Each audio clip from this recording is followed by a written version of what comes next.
Meu contato com o ozônio começa em 2004, em Santo André, onde houve um encontro internacional. De lá eu fui a Cuba fazer um curso, depois fui à Alemanha fazer outros cursos, conhecer melhor essa técnica, que é uma técnica secular, inicialmente utilizada em 1915, na Primeira Guerra, onde diversas pessoas deixaram de ter que amputar a sua perna pelo uso do ozônio, especialmente no fronte alemão, e que ela tem uma série de aplicações, de possibilidades terapêuticas, seja como elemento coadjuvante, seja como protagonista de um tratamento, atuando, portanto, em alguns eixos dos problemas que a maioria das pessoas tem, especialmente ao longo do seu envelhecimento.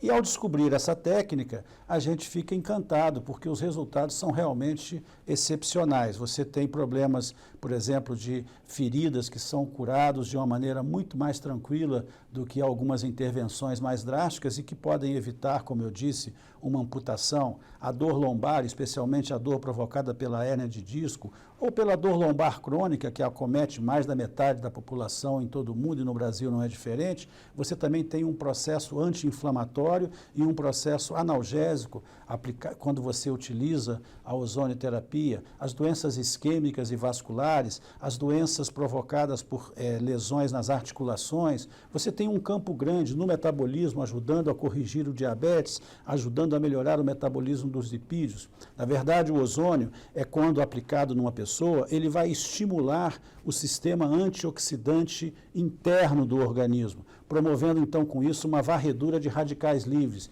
que normalmente inflamam, degeneram, tornam mais ácidas e envelhecem as pessoas. Além disso, o ozônio tem um aspecto interessantíssimo, que é o aspecto de melhorar reologicamente as condições do organismo. O que é isso? Ele melhora as condições de funcionamento circulatório, melhora o desempenho das células dos glóbulos vermelhos, promove a estimulação de células-tronco, constrói uma ponte entre as dificuldades circulatórias e uma circulação otimizada. Além disso, modula a inflamação, porque ele tem ligações com as interleucinas, estimulando a produção de prostaglandinas. Essas são linhas de atuação, mecanismos de ação já comprovados. Tudo que eu falo aqui, não estou falando da minha ideia e da minha expectativa do ozônio. Já é considerado algo consubstanciado pela literatura científica mundial. E essa é a nossa dificuldade no Brasil, a não aceitação por parte dos órgãos reguladores de que todo esse manancial de informação científica seja aceito para corroborar a implantação e a regulamentação do ozônio em nosso país, uma vez que, quando você tem tudo isso lá de fora, facilita o trabalho. É muito difícil para uma instituição como a nossa, ou para qualquer outra instituição, desenvolver trabalhos, ensaios duplos cegos, placebos controlados, randomizados.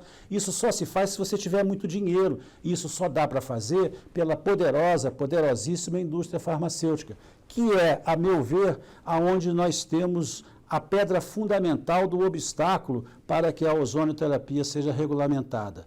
Mas nós entendemos que são coisas que não conseguem ser cercadas o tempo todo. A um determinado momento, isso vai acontecer. Começa, por exemplo, com a legalização feita pelo Conselho Federal de Odontologia. Hoje, os odontólogos já podem regulamentadamente especializar-se, habilitar-se na ozonioterapia. E aí você dispensa o uso de antibióticos, você torna o tratamento odontológico de canais e de outras situações nas gengivas, periodontais, de muito mais fácil execução. E nos leva até a dar uma força na busca pela regulamentação junto à medicina, porque a gente argumenta de que a boca não consegue ficar fora do corpo humano, não é mesmo? Quando você aplica ali no canal, você está aplicando também sistemicamente aquele produto. E não estamos incorrendo em nenhum dano aos pacientes, não estamos trazendo nenhum tipo de agressividade, lesividade ou efeitos colaterais. Então essa é a história do ozônio. É uma molécula muito interessante que desenvolveu-se a partir dessa experiência inicial há mais de um século, que já é utilizada em 23 estados estados da Federação Norte-Americana, portanto até os Estados Unidos, que são a meca do grande capital internacional no que diz respeito à indústria farmacêutica, já em diversos estados que têm independência na sua atuação por ser uma federação verdadeira, eles já utilizam. Então você vai em toda a Europa Central, no leste europeu, na Europa Ocidental, você já tem na China hoje o ozônio é uma grande sensação, porque na China quando você está tratando de milhões de pessoas, quase bilhões de pessoas dentro de um mesmo país. Inclusive agora o Congresso da Federação Mundial de Ozônio será na China. Então hoje você tem tratando os derrames cerebrais, infarto agudo do miocárdio, diversas doenças circulatórias em diversos âmbitos da aplicação prática em mais da metade da população mundial. E nós entendemos que o brasileiro, que somos 200 e alguma coisa de milhões, não deve ficar fora disso. Ele deve participar desse processo, que é um avanço,